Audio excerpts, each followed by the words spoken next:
एक दिवसाचा तथा पुढे जाऊन बेमुदत असणारा हा संप कर्मचाऱ्यांच्या जवळपास 18 मागण्यांसाठी संपूर्ण राज्यामध्ये होत आहे।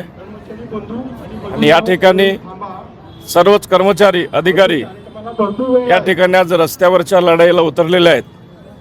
जवळपास 18 ज्या मागण्या आहेत या कर्मचाऱ्यांच्या हिताच्या आणि जिव्हाळ्याच्या आहेत आणि अनेकदा मांडून झालेल्या आहेत। सरकार दरबारात मुख्यमंत्री असतील किंवा अन्य प्रशासकीय अधिकारी असतील अनेकदा सांगून सुद्धा जर कर्मचाऱ्यांच्या या प्रश्नांकडे अतिशय योग्य पद्धतीनं दुर्लक्ष करणं आणि मग सरकारचा जो काय अजेंडा असेल मग ते खाजगीकरणातल्या घाटातला असेल, या ठिकाणी पेन्शनला बगल देण्याचा असेल, कंत्राटीकरण धोरण नको म्हणताना जाणून बुजून राबवण्याचा असेल, या ठिकाणी काम करून घेत असताना 10-10 वर्ष काम झालेलं आहे कंत्राटी लोकांचं, मग यांना कर्मचारी म्हणून सेवा अधिकृत पद्धतीनं अखंड पद्धतीनं द्यावी आणि नियमित करून घ्यावं।